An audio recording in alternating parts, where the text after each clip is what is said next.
Bismillahirrahmanirrahim. Assalamualaikum warahmatullahi wabarakatuh. Pada kesempatan kali ini, izinkanlah saya berbagi pengetahuan tentang beberapa larangan yang harus kita perhatikan di kamar mandi. Jika larangan-larangan ini dilanggar, dipercaya akan berdampak pada kelancaran rezeki kita. Jadi, mari kita simak bersama-sama hingga tuntas. Sahabat beriman, tahukah Anda bahwa di dalam rumah kita terdapat 4 faktor utama yang sangat berpengaruh terhadap kelancaran rezeki. 4 faktor utama tersebut adalah pintu utama rumah, dapur, kamar tidur, dan kamar mandi. Setiap elemen rumah ini memiliki peranan penting dalam menjaga keseimbangan energi yang mengalir di dalam rumah kita.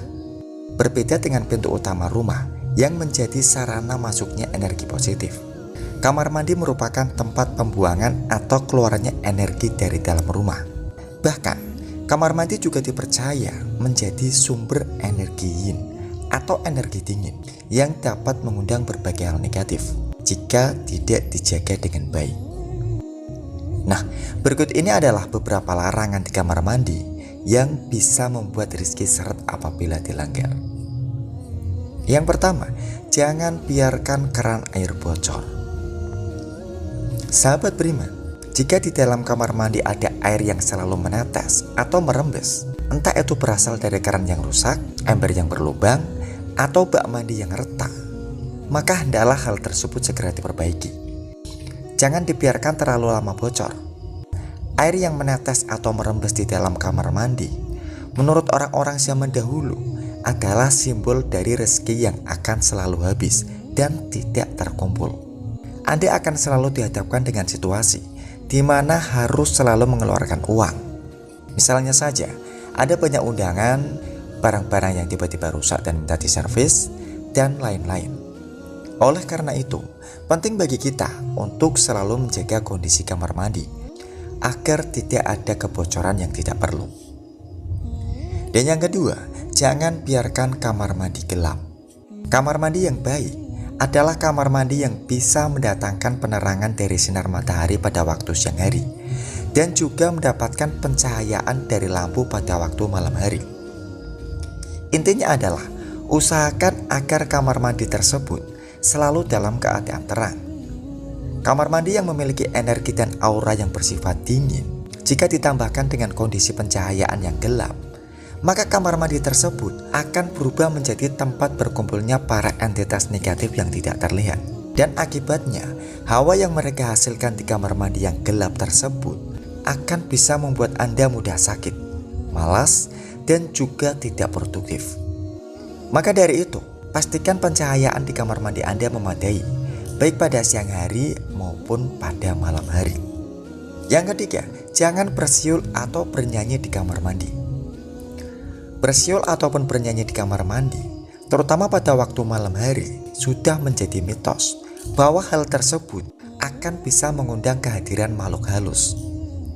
Hal ini juga berkaitan dengan kepercayaan bahwa kamar mandi adalah tempatnya para setan dan entitas jahat.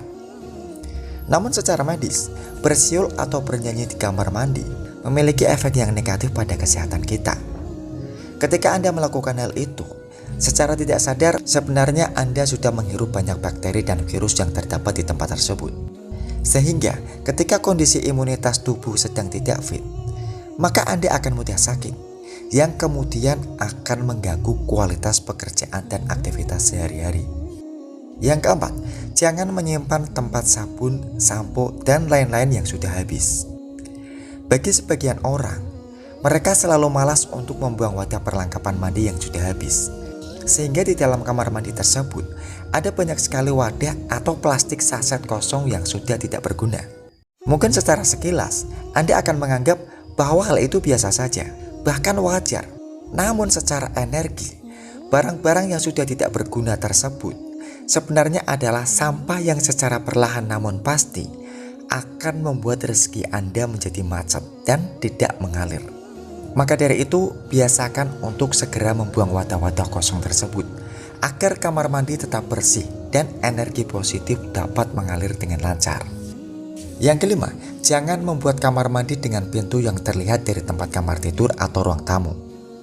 Jika rumah kamu memiliki kamar mandi, maka sebaiknya perhatikanlah posisi pintunya. Pintu kamar mandi yang bisa dilihat dari tempat tidur dipercaya akan memberikan energi buruk bagi orang yang tidur di kamar tersebut, berupa kondisi tubuh yang hampir selalu sakit-sakitan, mulai dari yang ringan sampai yang sakit paling berat. Kemudian, jika pintu kamar mandi terlihat dari ruang tamu, maka menurut ilmu Feng Shui, hal tersebut dikatakan akan bisa menolak rezeki yang akan datang. Bahkan, juga akan membuat orang yang datang ke rumah kita memiliki niatan buruk tertentu, seperti hendak meminjam uang tanpa ada niatan untuk mengembalikannya, dan lain sebagainya. Jika posisi pintu tersebut memang sudah demikian seadanya, maka cara untuk mengatasinya adalah dengan memberi penyekat ruangan, sehingga pintu kamar mandi tersebut akan terhalang dari pandangan kita. Yang keenam, jangan menggantungkan cermin di tempat yang memantulkan bayangan toilet. Toilet di kamar mandi adalah pusat dari pembuangan kotoran, sehingga otomatis energi di tempat tersebut akan bersifat buruk dan negatif. Nah, kemudian jika ada cermin yang memantulkan bayangannya, artinya energi negatif tadi akan menjadi 2 kali lipat. Hal ini tentu saja menjadi tidak baik bagi keberuntungan Anda. Bahkan juga dikatakan akan melipat gandakan kesialan. Posisi dari cermin juga harus diusahakan agar tidak terlalu tinggi. Hal itu karena cermin yang hanya memantulkan bayangan kita sebatas leher ke atas dipercaya hanya akan membawa berbagai nasib buruk kepada orang yang sering menggunakan cermin tersebut. Untuk tambahan pengetahuan, dimanapun Anda memasang sebuah cermin, jangan sampai cermin tadi berhadapan dengan cermin ataupun permukaan benda lain yang bisa memantulkan bayangan dari cermin tersebut. Jika hal itu terjadi, maka secara tidak sengaja Anda telah membuat sebuah portal ke dimensi alam gaib. Yang ketujuh, jangan meletakkan benda berbau agama atau spiritual di kamar mandi. Walaupun secara fisik terlihat bersih, kamar mandi sejatinya adalah suatu tempat yang memiliki banyak najis dan kotor, sehingga akan sangat tidak pantas jika di dalamnya kita letakkan benda-benda yang dianggap suci menurut kepercayaan dan agama kita. Jika kita melakukan hal tersebut, maka secara tidak langsung kita sudah melakukan penghujatan kepada apa yang selama ini kita yakini. Dan tidak berhenti di situ aja. Pada tahapan yang paling parah, hal itu akan bisa menyebabkan kualat di sepanjang sisa kehidupan kita. Yang kedelapan, jangan biarkan pakaian kotor menggantung hingga berhari-hari di kamar mandi. Jika Anda memiliki kebiasaan yang demikian, maka sebaiknya hentikan mulai sekarang. Menggantung baju kotor di kamar mandi, selain akan menjadikannya sebagai sarang nyamuk, juga akan membuatnya menjadi tempat favorit bagi para setan atau jin. Makhluk-makhluk tersebut menyukai berbagai benda yang bentuknya menyerupai manusia, seperti pada patung, boneka, lukisan, hingga pakaian kotor yang digantung. Bahkan permukaan kasur yang memiliki bekas tubuh kita dari tidur semalam juga tidak luput dari tempat kesukaan mereka. Yang kesembilan, jangan pernah meninggalkan pembalut kotor di dalam kamar mandi. Hal ini memang khusus bagi para kaum hawa.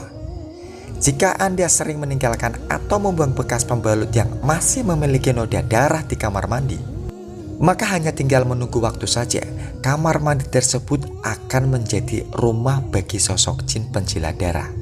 Sosok jin penjilat darah biasanya mengambil wujud seperti sosok kuntilanak. Bahkan ada pula yang berjenis kelamin laki-laki. Namun apapun itu jenis kelaminnya, yang menjadi ciri khasnya adalah lidah mereka yang menjulur panjang. Jika hal ini sampai terjadi, maka tidak hanya kamar mandi Anda saja yang menjadi angker, namun juga akan merambah ke seluruh rumah. Dan akibatnya, ketenangan Anda dalam hidup dan mencari nafkah otomatis akan menjadi sangat terganggu. Sahabat beriman, tentu saja masalah rezeki itu adalah ketentuan dari Allah Subhanahu wa Ta'ala. Tapi kita sebagai manusia, kita diberi pengertian oleh para leluhur kita, para pendahulu kita yang memiliki ilmu-ilmu tertentu agar kita bisa lebih waspada, lebih berhati-hati untuk dalam melangkah hidup kita. Jadi nggak ada salahnya kita untuk melakukan hal-hal ini, selagi hal-hal yang kita lakukan tidak melanggar atau menyalahi norma-norma agama. Semoga kita yang menyaksikannya, Anda akan semakin bertambah ilmu dan wawasannya. Jika Anda memiliki pertanyaan atau sesuatu hal yang ingin diceritakan, jangan sungkan untuk tuliskan di kolom komentar. Insya Allah, komentar Anda akan admin baca satu persatu. Sebagai admin, saya doakan semoga Anda dan keluarga Anda selalu mendapatkan kebaikan dan kemudahan dalam mencari rezeki. Amin, amin, ya Rabbal Alamin. Sahabat beriman, sekian untuk video hari ini. Dan wassalamualaikum warahmatullahi wabarakatuh.